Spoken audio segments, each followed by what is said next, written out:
Okay, so Luca is pissed, guys. He is not feeling Gemma at all. Really and truly, this has been a breakup where these parties are not feeling each other in any regard, and Luca is not holding back. Guys, it's Molly-Mae back at it again with daily and consistent content. Guys, let's get straight into this video. Inject it and hook it into my damn veins, and let's get into this video. I don't know, I'm shouting. But anyways, Luca is not having it. He seems to be very bitter when it comes to this breakup. Don't blame him, because of course the way it went down, it does look like he did not have an understanding that this was going to happen, or that he was blindsided by, you know, these two unfortunately falling apart in this way.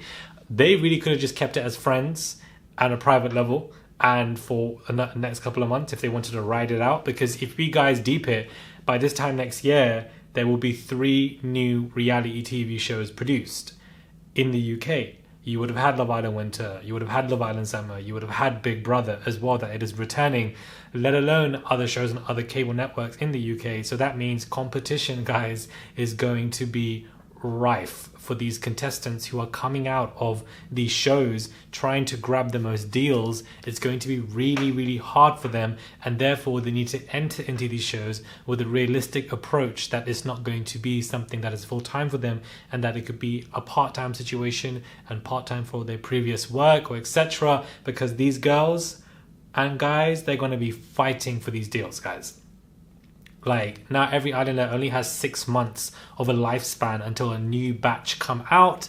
And then, of course, the Big Brother boys and girls are coming out. What are they going to get as well? So that, to me, is going to be interesting with what and how people navigate post coming out of shows, now that there's a much stiffer competition with a lot more shows being produced. Anyways, Luca is of course moving a bit bitter, or maybe he's doing what he wants to do, is the way you really can perceive it. Maybe it's just him doing it as a way of growth. But an article is reporting that he's taken a huge step in a bid to get over his former flame by removing her from his following list on the social media platform completely, and has just basically unfollowed Gemma, not really interested in, you know, that. And Gemma, of course, is still following him. So it just clearly looks like he is no longer wanting to be associated with Gemma when it comes to their relationship, in any regards, whether it being cordial or not. And that perhaps it's not a cordial breakup and there is some animosity going on behind the scenes, which is why he's led to do that. But clearly he just isn't holding back in any regard at all.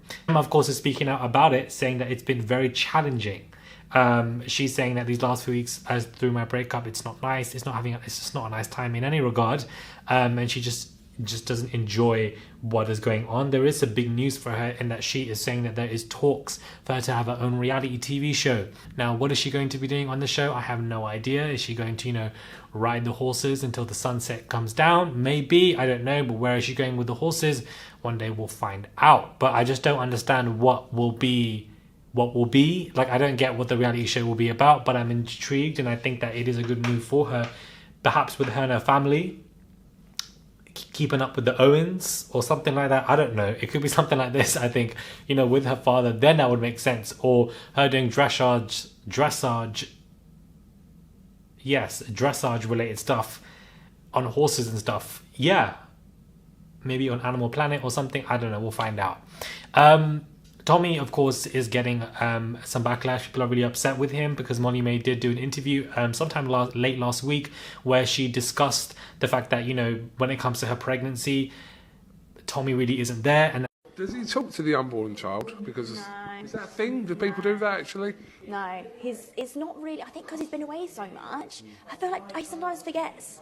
I'm like, you do understand that I'm 2 months away from, like, you know, we're going to have a child. And I think, yeah, he sometimes has to be reminded a little bit because he's just away in camp land. But yeah. Okay, let's talk about... They only communicate really via FaceTime, and people are quite upset by the fact that Tommy is not really there for his girlfriend and or wife to be. And, you know, whether you have a strong disdain for Molly-Mae or not, it does not change the fact that she is a pregnant woman, and pregnancy is not easy on a woman. And I think a lot of guys just assume that you just, you know, have a baby and you pop it out and it's like that, but that doesn't really take place. It's not that easy when it comes to babies. There's a lot of complications, and I do think that the partner should be there 24/7, really there to support the wife or the girlfriend in every step of the way, cater to her, or whatever she wants. You should be there for her. You are her partner. You know, she's carrying your child.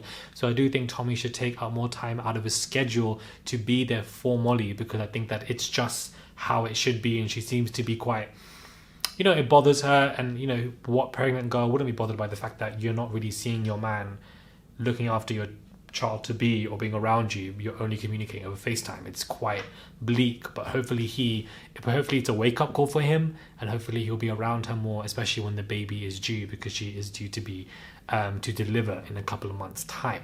But yeah, just a quick few hot topics, guys. Wanted to put into a 5-minute video and get it out to you guys. People are watching Too Hot to Handle. Honestly, guys, like, I wasn't even going to talk about this, but Too Hot to Handle, I don't know what it is about Too Hot to Handle. I just feel like I'm kind of over the concept of the show. I don't know if you guys agree with me, disagree with me. Love is Blind, cool, can be entertaining.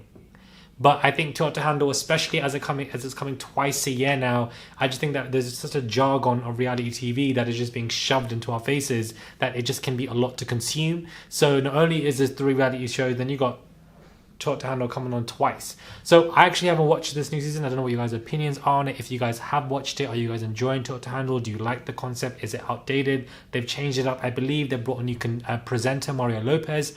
But I think that it coming on twice a year is just a risky move. It loses its uniqueness. And I think that people are just finding the whole system very predictable, and therefore are just not going to